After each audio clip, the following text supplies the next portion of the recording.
Hello everyone, welcome back in Rajtish Academy. और ये हमारा पार्ट नंबर सेकंड है। इस पार्ट में हम बाबा साहेब के एजुकेशन के बारे में बात करेंगे। ठीक है, देखिए 1897 में क्या हुआ था। His family move to Mumbai where Ambedkar become only untouchables enrolled at Elphinstone high school. ठीक है, तो 1897 में इनकी फैमिली, बाबा साहब की फैमिली मुंबई को चली गई थी। ठीक, मुंबई में शिफ्ट हो गई थी और उन्होंने जो है एल्फिनस्टोन हाई स्कूल में एनरोल किया था। एल्फिनस्टोन हाई स्कूल में जो है एडमिशन करवाया था। ठीक है, और ये पहले ऐसे अनटचेबल मतलब होता है अछूत, पहले ऐसे अछूत या अनटचेबल बच्चे थे जिन्होंने एल्फिनस्टोन हाई स्कूल में एडमिशन करवाया था। ठीक, इन 1907 1907 में 15 साल की उम्र में इनकी शादी हो गई थी किससे? रमाबाई से। ठीक है, और रमाबाई जो इनकी वाइफ थी बाबा साहब की, वो कितने साल था उनका? वो 9 ईयर ओल्ड की थी। ठीक है, इन 1907 पास्ड मैट्रिकुलेशन, इन्होंने 1907 में मैट्रिकुलेशन पास कर लिया था। ही इंटर्ड एल्फिनस्टोन कॉलेज, इन्होंने एल्फिनस्टोन कॉलेज में एडमिशन करवाया, which was affiliated to university of Bombay, जो कि यूनिवर्सिटी ऑफ बॉम्बे से संबंध था। एफिलिएटेड मतलब होता है संबंध होना। ठीक है, तो जो एल्फिनस्टोन कॉलेज था वो यूनिवर्सिटी ऑफ बॉम्बे से संबंध था। ठीक है, और first from his Mahar caste to do so celebrate by his community. तो ये हाई स्कूल पास करके एल्फिनस्टोन कॉलेज में एडमिशन करवाने वाले पहले महार जाति के बच्चे थे।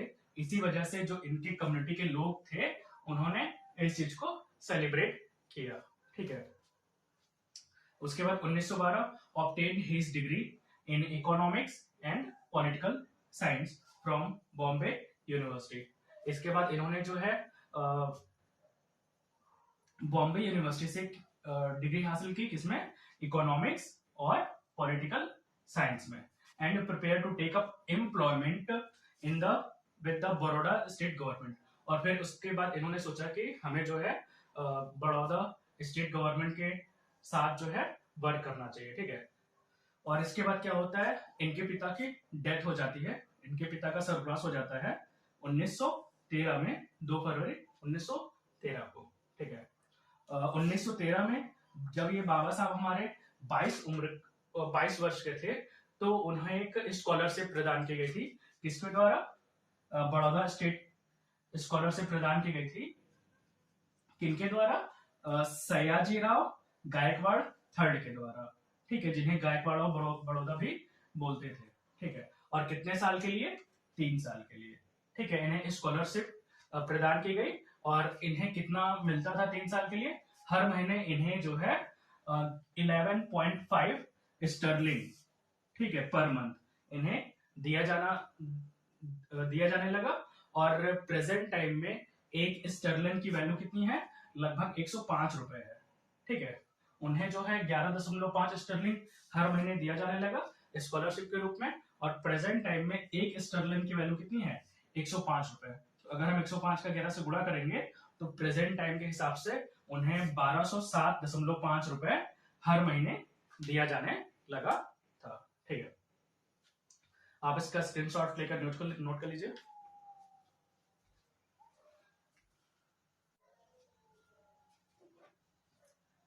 देखिए, जब बाबा साहब को क्या मिलता है? स्कॉलरशिप मिलती है, तो उस स्कॉलरशिप के थ्रू वो क्या करते हैं? एडमिशन लेते हैं। कहां पास लेते हैं एडमिशन? Colombia university. और ये कहां पास है? ये न्यूयॉर्क सिटी में है। ठीक, और किस चीज के लिए एडमिशन लेते हैं? पोस्ट ग्रेजुएशन करने के लिए। ठीक है, और 1915 में ये एमए एग्जाम को पास करते हैं। एमए मतलब मास्टर ऑफ आर्ट। ठीक है, और इनका सब्जेक्ट क्या होता है? इकोनॉमिक्स, ठीक, सोशियोलॉजी, हिस्ट्री, फिलोसफी और एंथ्रोपोलॉजी। ठीक है, और इसके बाद ये अपना थेसिस रिप्रेजेंट करते हैं। थेसिस मतलब एक प्रकार का रिसर्च पेपर बोल सकते हैं। ठीक है, और उनका टॉपिक क्या होता है? Ancient Indian commerce. ठीक है, उनका ये टॉपिक होता है। और ये जॉन डेवाय से बहुत प्रभावित होते हैं, ठीक है, क्योंकि ये जो पर्सन है जॉन डेवाय, इनका एक वर्क होता है डेमोक्रेसी के ऊपर, लोकतंत्र के ऊपर इनका एक वर्क होता है। और बाबा साहब हमारे जो है जॉन डेवाय से बहुत प्रभावित होते हैं, ठीक। 1916 में ही completed his second master thesis, ठीक है, जैसे यहाँ पास फर्स्ट था और यहाँ पर सेकेंड मास्टर थीसिस। और उनका टॉपिक क्या होता है? National divided of India, a historic and analytical study for second MA। तो सेकेंड एमए के लिए वो क्या करते हैं? एक थीसिस रिप्रेजेंट करते हैं, एक तरीके का रिसर्च पेपर, और उनका टॉपिक होता है national divided of India, a historic and analytical study, ठीक है। इसके बाद 9 मई को ही रिप्रेजेंटेड द पेपर, उनका टॉपिक क्या होता है? Caste in India, caste in India, their mechanism, genesis and development, ठीक है। देखिए, पीएचडी डिग्री के लिए हमें क्या करना पड़ता है? एक पेपर पब्लिश करना पड़ता है, ठीक है। तो उसमें उनका टॉपिक क्या होता है? Caste in India, their mechanism and thesis and development, ठीक। और उन्हें पीएचडी की डिग्री मिल जाती है।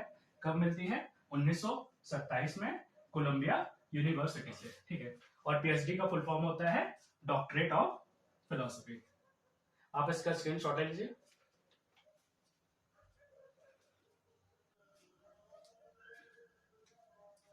देखिए, बाबा साहब ने जो है 1916 में इनरोल किया था, किसके लिए? वकालत की पढ़ाई के लिए। बार मतलब होता है वकालत, वकालत की पढ़ाई के लिए ग्रेस इन कॉलेज में, ठीक है। और एट द सेम टाइम, और उसी वर्ष ही इनरोल्ड, उन्होंने एडमिशन लिया था किसमें? At the London school of economics, London school of economics में एडमिशन लिया था। किस चीज के लिए?